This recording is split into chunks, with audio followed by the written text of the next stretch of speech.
Good evening, garden lovers. Tonight is a very special occasion. It's the 2020 Garden Awards. It's the Oscars for my garden.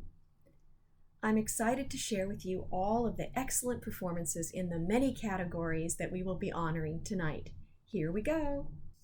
The first garden Oscar is for Most Impact in the Garden, and the Oscar goes to the marigolds. Whether they're on the garden pathway, in the little pocket garden next to our front door, or underneath our living room window, or even in the vegetable garden in the backyard where they're warding off all the evil creatures. They are the most eye-catching pop of color in the whole garden. The next award category is for Most Dangerous in the Garden. And here we have, dun, dun, dun, a tie. The bougainvillea and the rose have tied for this very prestigious honor.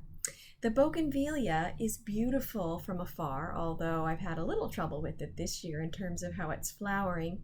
But up close, it can be really dangerous. You can see the very long thorn that are on the stems of the bougainvillea.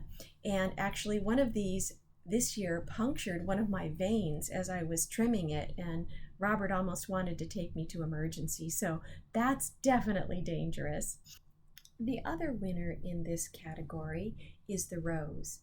Everyone knows that roses have thorns, but when you take good care of them, you have to prune them. And I've just had a very bad record this year of getting a lot of pricks from the roses.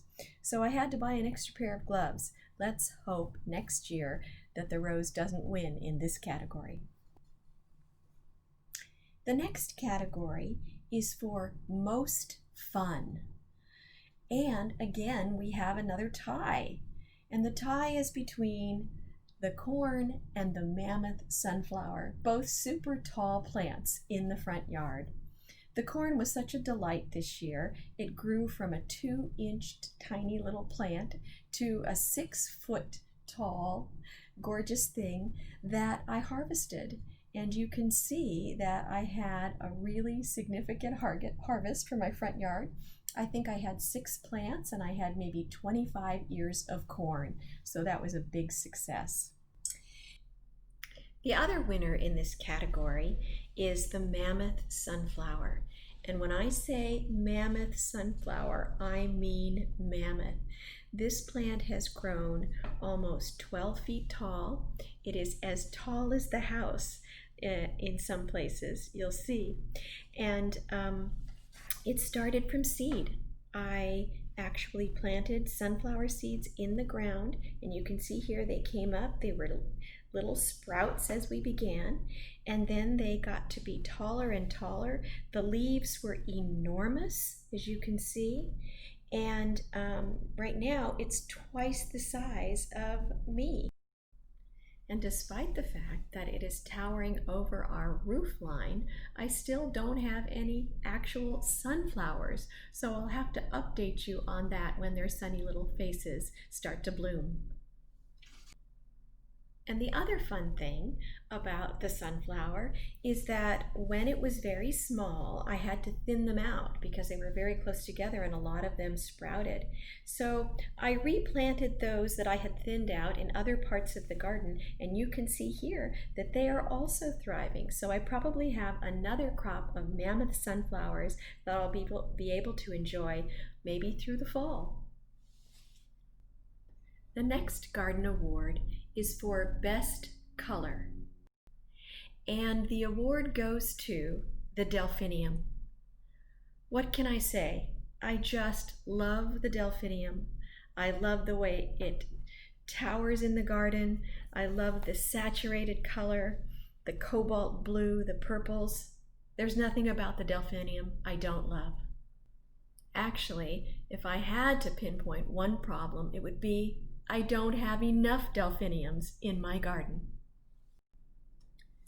The next garden Oscar is for Most Hardy. And this Oscar goes to the lavender. I never had to worry about the lavender, not one day. It was always there, blooming and beautiful, and enjoying the bees that visited it every day. The next garden award category is the opposite of most hardy. It is most anxiety producing.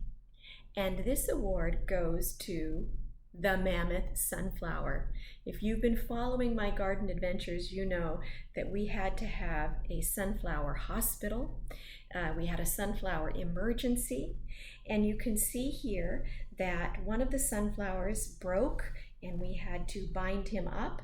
One of the sunflowers actually grew completely crooked because of the way that he was situated in the garden, and we had to stake him. We've had winds, we've had heat. I'm checking them every single day. They're lots of fun, but lots of anxiety too.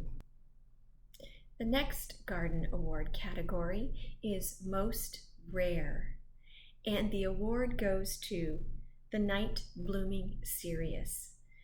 This is such an extraordinary flower, and it reminds us the beauty of nature, the wonder of nature, and it also reminds me in a very sentimental way of my mother.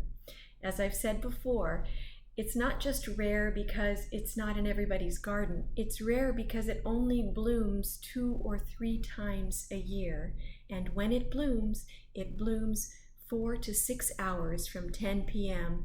to about 4 to 6 a.m. It's a beautiful testament to the glory and resilience of nature and the love of my dear mom.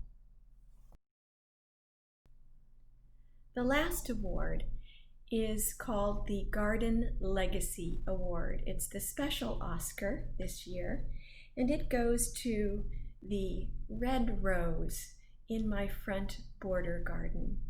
The red rose in my front border garden really doesn't have a name because it was here before we even moved in. It's been in our garden for over 33 years. So I wanted to honor her this year, her last year in the garden, for her beauty and her service, for the joy that she's given us. So we honor her today with the Garden Legacy Award. And that's a wrap. The 2020 Garden Awards. Hope you enjoyed them.